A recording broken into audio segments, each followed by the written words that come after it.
Hey, hey, hey. And to my Detroit players, what up, though? It's your favorite Detroit girlie, Toni Carter, and I'm excited to share my journey of transformation with you along with some dope guests. If you haven't checked out my new podcast, Detroit Girl Transform, on the Resilient Radio stream, here's a quick clip.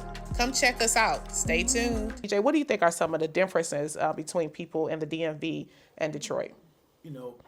I really examined like why folks did that. I think because DC is so transient, I do think genuinely, I have a lot of folks who were raised here too.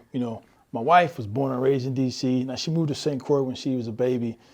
And when she moved back, she was crying because she had to put on shoes. So I call her like, she's a DC, but kind of a little bit island girl too.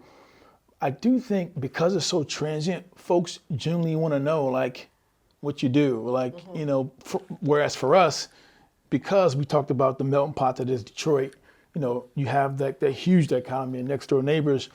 Everyone was just Detroit. I think here in DC, folks genuinely want to know like, where are you from? Like, what part of the world are you from? Yeah. So I do think there's more of a global perspective to that question. Okay. But the Detroit in me, Detroit in us, we didn't see that. We didn't see that question. It took me a while to get there. So now I don't get as offended when someone says it, but I do still self-direct my answer or their question to let them know that, still a little bit off-putting, a little bit. Yeah. So I think that's, along with, I say that to say, I think the difference is Detroit was the Paris of the West, right? That's what it was called. DC is a global community now.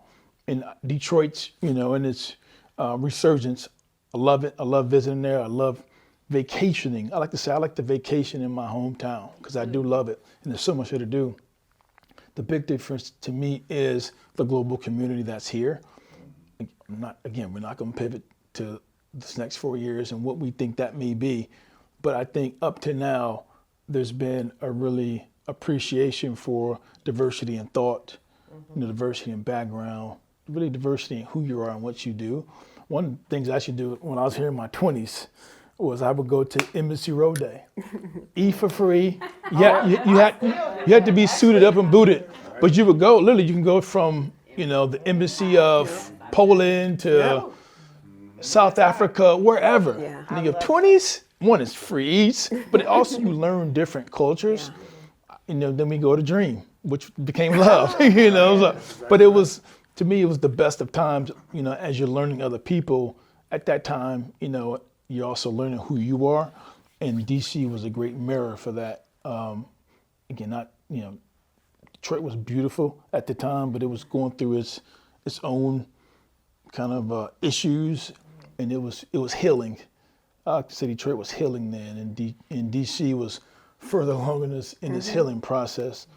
So that's my big contrast of Detroit and DC. Thank you for tuning in to today's episode of Detroit Girl Transformed. Listening to these stories of transformation has not only been informative, but very inspiring.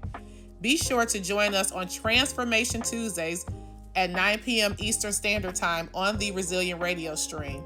It's transformation time, baby.